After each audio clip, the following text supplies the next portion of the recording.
Hello, comment ça va? Tout va bien, merci. Du coup, on est à Omnivore, on se revoit après le Dirty Zik pour présenter nos mezcal, notre catalogue de mezcal artisanaux qu'on importe depuis le Mexique directement auprès des producteurs. Donc on a une petite collection assez cool qui représente un peu le terroir, la richesse, la variété des mezcal qui se produisent au Mexique. Donc là, on a aussi importé des petits sels qui sont faits à partir d'insectes mexicains, d'épices préhispaniques. On espère pouvoir importer bientôt si les douanes nous le permettent. Donc on a un mezcal de Durango qui est produit dans l'état de Durango, donc un état au nord du Mexique, à partir d'un agave sauvage qui s'appelle le Duranguesix, qui est un agave qui a beaucoup de caractère, avec lequel on a gagné Côte Spirit l'année dernière. Très beau mezcal sur la fermentation, sur un côté un peu lactique. On a ces mezcals-là qui font partie de la gamme Koch, qui sont distillés en alambic en termes fixes. J'ai vécu un truc assez rare à trouver. C'est différent, mais celui-ci que vous avez peut-être déjà vu dans quelques bars à côté à Paris, qui est un mezcal fait à partir de j'ai vu comment ils le font. Alors c'est pas en terre, des gamelles. Un mezcal un peu plus marrant, celui-là c'est un mezcal. Dans la troisième distillation, on ajoute une poitrine de lapin et des fruits exotiques mexicains. Après, on a la gamme Leyenda, donc avec le Oaxaca, le Guerrero que tu as peut-être vu au Dirty aussi, exactement. Ça, c'est un autre pechuga, celui-là, c'est un pechuga d'Inde, donc un mezcal artisanal qui est produit pour les fêtes importantes au Mexique. Le petit bébé Arroqueño, qui est un mezcal exceptionnel, un agave sauvage qui met une vingtaine d'années à arriver à maturité. Et après, les deux apprentices qui sont un blend entre un agave sauvage et un agave cultivé. Et le sucre et Espadín.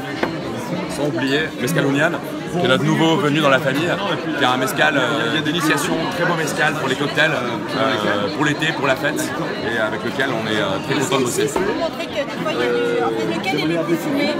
Alors, ça c'est les étapes de production du mezcal. Là on voit les familles qui produisent, on voit les alambics, on voit les fours, on voit la taona qui est l'instrument pour la trituration des agaves.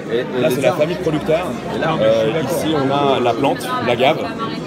Ici c'est la coupe avant la cuisson, ici c'est le four, c'est un four qui est creusé sous la terre dans lequel on fait cuire les agaves pendant plusieurs jours, et les cubes de fermentation, et évidemment l'alambic en cuivre traditionnel. Hier tu m'as fait goûter un qui était plutôt fumé, c'était lequel? Alors il y en a plusieurs, alors le fumé est toujours présent dans le mezcal de par la cuisson, mais il y en a qui sont un peu plus fumés comme celui-ci.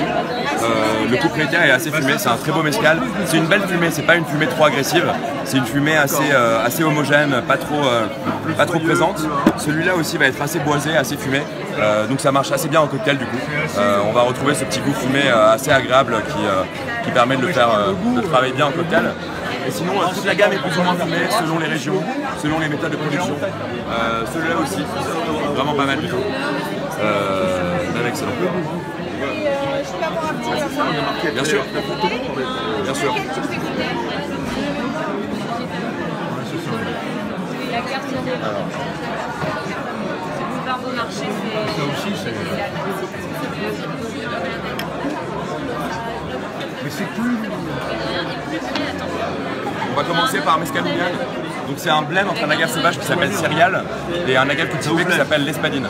Donc ça c'est un très beau mezcal, c'est assez équilibré. Et ça permet vraiment de faire découvrir de manière facile aux gens qui ne connaissent pas le mezcal. Bien sûr. Santé. Faut goûter un blend. Salud. Santé. Faut goûter un blend. Un blend, c'est comme deux mais c'est celui que j'ai goûté hier, il est vachement. Celui-là est vraiment bon, vraiment fin, c'est un très beau mezcal. Espadín, c'est un Espadín. Sinon je... Salut.